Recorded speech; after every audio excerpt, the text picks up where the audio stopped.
Oke, selamat pagi. Assalamualaikum warahmatullahi wabarakatuh. Bagaimana kabarnya?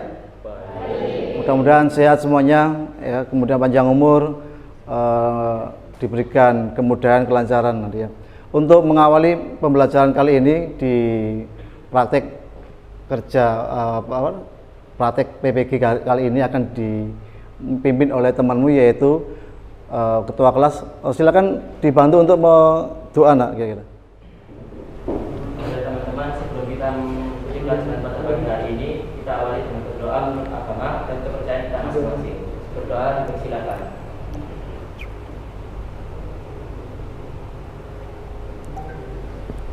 Berdoa selesai. Oke, terima kasih atas doanya. Mudah-mudahan dari awal nanti sampai akhir berjalan dengan lancar.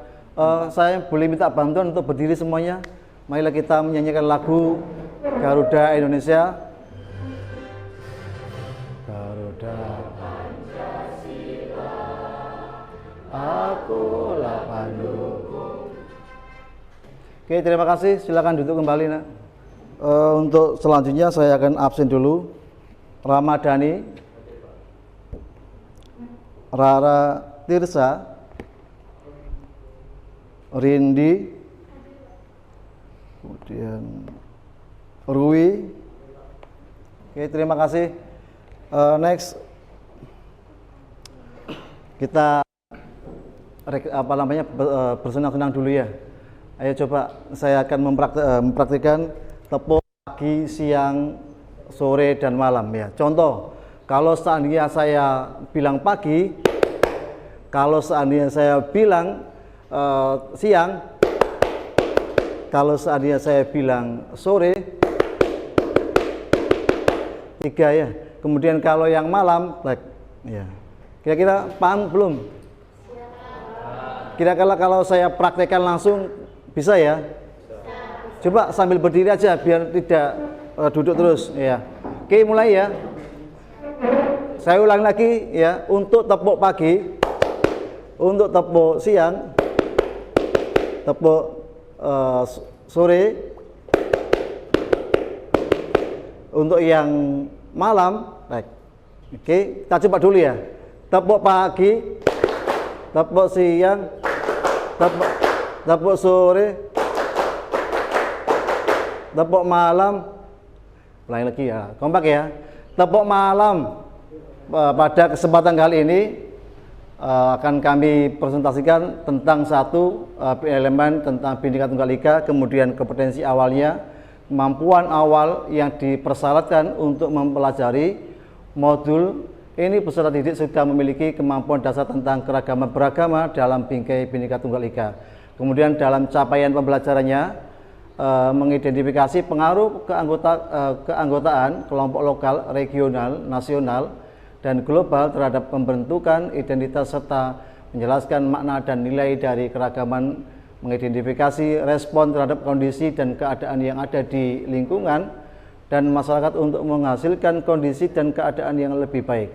Untuk tujuannya, tujuan materi keragaman beragama dalam bingkai Bhinneka Tunggal Ika pada pertemuan kali ini yaitu peserta didik mampu membuat proyek keragaman beragama dalam berbagai bingkai Bhinneka Tunggal Ika di wilayahnya masing-masing dengan menerapkan gaya belajar. Ya. Kemudian indikator capaian tujuan pembelajaran itu ada mengidentifikasi pemahaman, makna dan nilai dari keragaman beragama dari hasil proyek. Kemudian nanti menganalisis proses pembuatan proyek keragaman beragama dalam bingkai Tunggal Ika. Kemudian menganalisis hasil proyek keragaman beragama dalam bingkai Tunggal Ika. Ingat di kemarin ini peta konsepnya seperti ini, kemudian nanti yang kita akan fokus adalah ke proses pembuatan produknya, kemudian hasil produk. Ya. Kalau di pengetahuannya sudah kami berikan sebelumnya, maka untuk pertemuan kali ini fokus kepada proses pembuatan produk, kemudian hasil produk yang akan nanti kita lakukan. Ya, sebelum kita mulai pembuatan kelompok, ya, ada apa dengan keragaman beragama di Indonesia?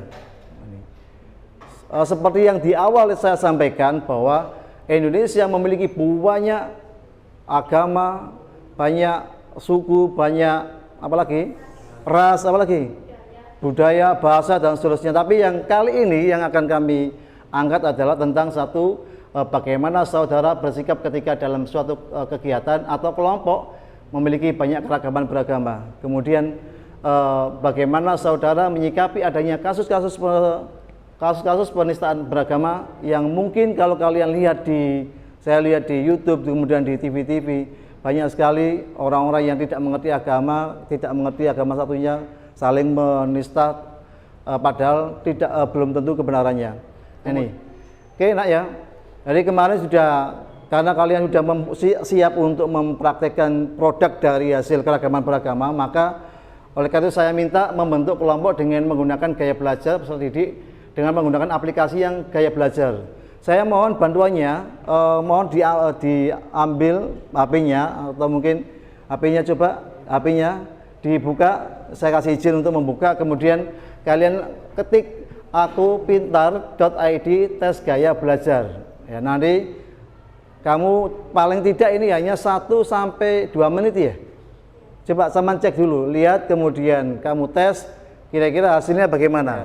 Saya mohon nanti dari kelompok-kelompok ini, kalau seandainya nanti sudah ada kelompok ini, maka kalian tinggal membuat kelompok, ya, membuat kelompok sesuai dengan gaya belajar yang sudah ada di aplikasi itu. Setelah pembagian kelompok, mohon untuk membagi kelompoknya masing-masing, meja diatur sesuai dengan kelompoknya ini.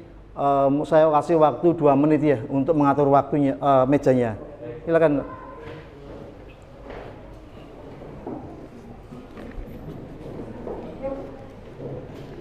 Oke, saya mohon dari kelompok ini masing-masing kelompok yang sudah kalian bentuk, kemudian sudah kalian siapkan, tolong saya kasih waktu untuk paling tidak 30 menit ya untuk menyelesaikan ya, yang kinestetik, yang audio, yang visual. Mohon 30 menit diusahakan untuk selesai agar bisa diselesaikan dengan presentasi ya.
Siap-siap untuk mempresentasikan, nanti akan ditanya oleh bagian yang audio ya, sejauh mana nanti kalian memahami tentang keragaman beragama di Indonesia. Assalamualaikum warahmatullahi wabarakatuh. Perkenalkan, kami dari kelompok visual. Hari ini kami akan mempresentasikan tentang keberagaman agama yang ada di Indonesia. Pertama-tama, sebelum itu kami akan memperkenalkan diri masing-masing. Perkenalkan, nama saya Zafira Faras Atafadia. Perkenalkan, saya Talita Naswa Ayu Sinta. Perkenalkan, nama saya Widi Dwi Anggraini. Perkenalkan, nama saya Rindi Cantika Sari. Perkenalkan, nama saya Rara Tirza Intan Andini. Perkenalkan, nama saya Salma Dwi Adila. Keberagaman adalah suatu kondisi di mana masyarakat memiliki banyak perbedaan di berbagai bidang. Perbedaan tersebut meliputi berbagai hal, yaitu suku bangsa, agama, ras, dan antar golongan. Nah, di sini kita akan membahas tentang keberagaman agama.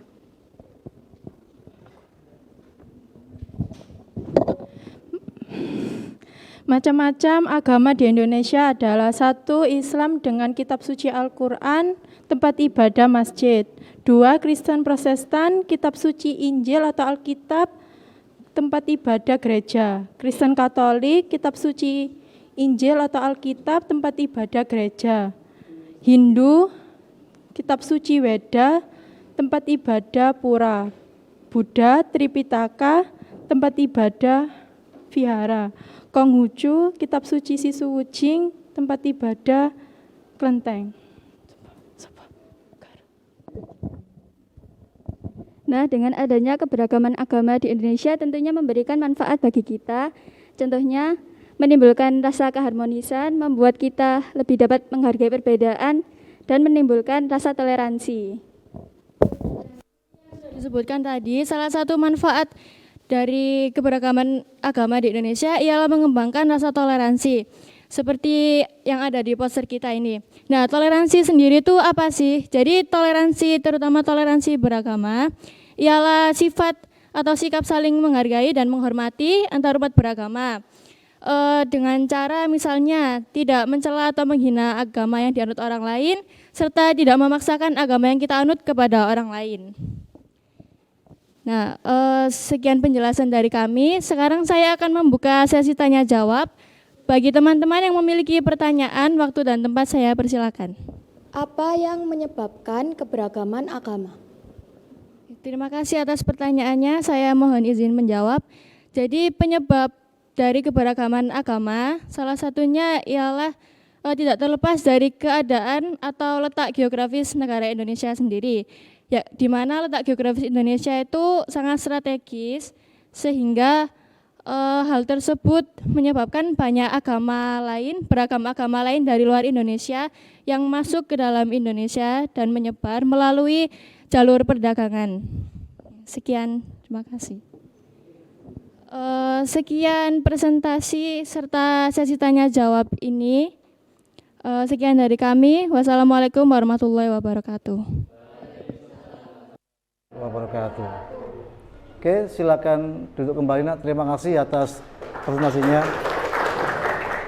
Sebelum kita tutup di pembelajaran kali ini, marilah kita berdoa sesuai dengan keyakinan kita masing-masing. Mohon pesan saya satu, tetap apapun agamanya, kita wajib untuk bertoleransi dan saling menghargai satu sama lain. Oke, Mas, bisa ditutup oleh Mas Dani. Teman-teman, sebelum kita mengakhiri pelajaran pada pagi hari ini, kita awali dengan berdoa menurut agama dan kepercayaan kita masing-masing. Berdoa, dipersilakan.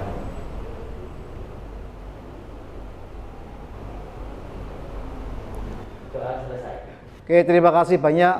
Mohon maaf dari awal sampai akhir kalau ada kata yang salah saya sampaikan. Saya akhiri. Selamat pagi. Assalamualaikum warahmatullahi wabarakatuh. Oke, tepuk tangan dulu semuanya untuk kalian semuanya.